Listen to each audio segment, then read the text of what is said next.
Makin menggila, Tang San yang tidak punya pilihan lain mencoba menahannya dengan kekuatan roh pelindung Palu Hou-Tian di tangan kirinya yang selama ini ia selalu sembunyikan.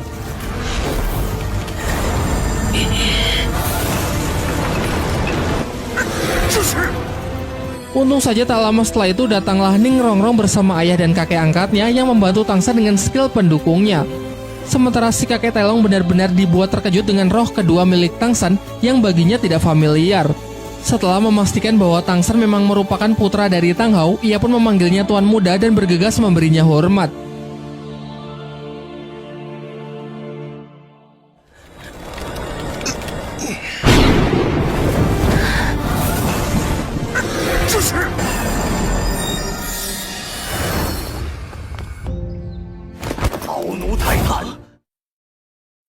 Setelah tahu kebenaran bahwa anak di hadapannya adalah putra dari majikannya, secara pribadi kakek Tai Long pun mengajak Tang San bicara.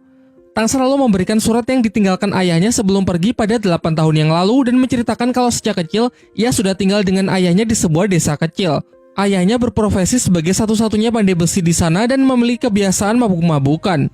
Mendengar itu, kakek Tai Long pun sangat sedih mengingat tuannya tersebut adalah seorang master roh terkuat yang sudah banyak berjasa bagi ia dan sektenya. Ia juga menjelaskan bahwa dulu sekte Tai adalah bagian dari sekte Hou-Tian yang dipimpin oleh ayah Tang San. Namun karena suatu alasan sekte Tai memisahkan diri dan berdiri sendiri di kerajaan Tiandou.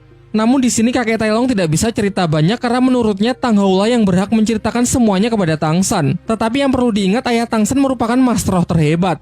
Kakek Tai Long kemudian menyatakan bahwa seluruh anggota sekte Tai siap mengabdikan dirinya untuk Tang San sebagai putra dari Tang Hou. Setelah menemui kakek Tai Long, Tang San pergi menemui Feng Zi yang sudah menunggunya. Ternyata ia juga sangat terkejut setelah tahu bahwa Tang San adalah putra dari Tang Hou yang merupakan teman lamanya. Namun sama halnya dengan kakek Tai Long, Feng Zi juga enggan menceritakan banyak karena menghormati Tang Hou yang pastinya punya alasan tersendiri untuk menyembunyikan identitasnya dari Tang San. Beralih membicarakan mengenai senjata rahasia. Awalnya Feng Zi menawarkan harga tinggi untuk membeli desain serta rancangan yang dimiliki oleh Tang San.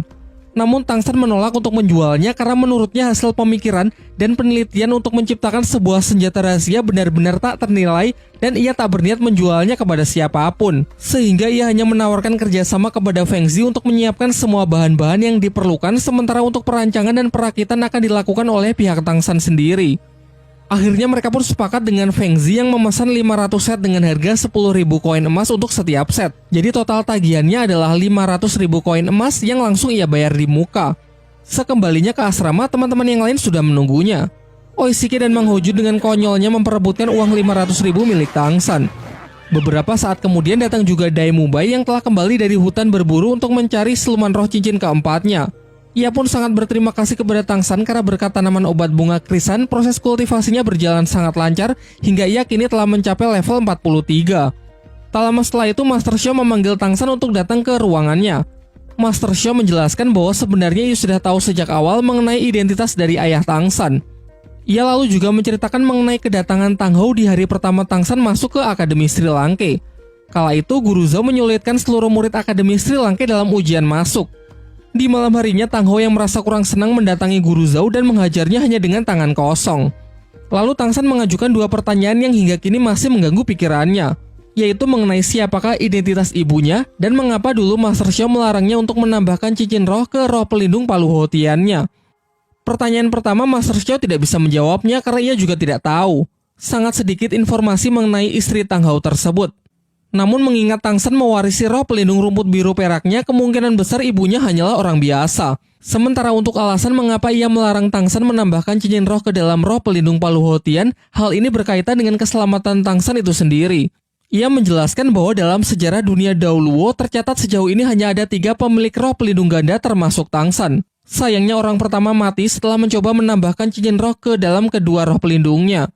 Menurut teori Master Xiao, hal ini bisa terjadi karena adanya benturan dari kekuatan siluman roh sehingga tubuh yang menjadi wadah menjadi hancur.